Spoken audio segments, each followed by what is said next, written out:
Lisa காலன் சாயஸ் அப்படிங்கிறவங்கள இப்போதைக்கு Spiderman brand new day அந்த படத்துக்காக கேஸ்டிங் பண்ணியிருக்காங்க. இவங்க எந்த ரோலில் கேஸ்ட் ஆகிருக்காங்க அப்படிங்கிறது இது வரைக்கும் எந்த ஒரு இடத்துலையுமே வெளியாகலை. பட் எல்லாருமே சொல்கிறது மிஸ்ஸஸ் நெகட்டிவ் அப்படிங்கிற கேரக்டர் தான் நடிக்க போகிறாங்க அப்படிங்கிற மாதிரி சொல்கிறாங்க. அதாவது நம்ம மிஸ்டர் நெகட்டிவை சென்டர் ஸ்டாப் பண்ணி மிஸ்ஸஸ் நெகட்டிவாக வரப்போகிறாங்க அப்படிங்கிற மாதிரி சொல்கிறாங்க. மிஸ் நெகட்டிவ் இல்லை மிஸ்ஸஸ் நெகட்டிவ் அந்த மாதிரி சொல்லிட்டு இருக்காங்க. பட் இது நடக்காக்கான சாத்தியக்கூறு இருக்கு. ஏன்னா ஆல்ரெடி மார்வல் நிறைய கேரக்டரை சென்டர் ஸ்டாப் பண்ணியிருக்காங்க. ஸோ இந்த கேரக்டரையும் சென்டர் ஸ்டாப் பண்ணிட்டாங்களா அப்படிங்கிறது இது வரைக்கும் கன்ஃபார்மாக தெரில.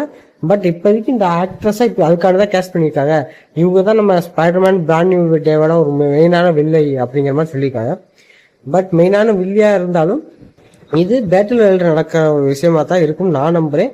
பட் நிறையா ரூமர் போயிட்டு இருக்கிறது இது பேட்டில் வேர்ல்டு கிடையாது, அங்கிட்டு நம்ம நியூ அவெஞ்சர்ஸ் மற்ற எல்லாருமே சண்டை விட்டு இருக்கும்போது அதே நேரத்தில் நம்ம ஸ்பைடர்மேன் வேற ஒரு பிரச்சனையில இன்வால்வ் இருப்பாரு. ஸோ அந்த பிரச்சனையில இவர் இன்வால்வ் ஆக மாட்டாரு.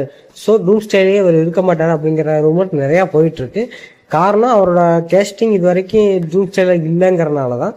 பட் இன்னும் சில செயல்கள் இருக்கு, அதில் சில கேரக்டர்ஸ் இன்ட்ரடியூஸ் பண்ணுவோம் அப்படிங்கிற மாதிரி சொல்லியிருக்காங்க.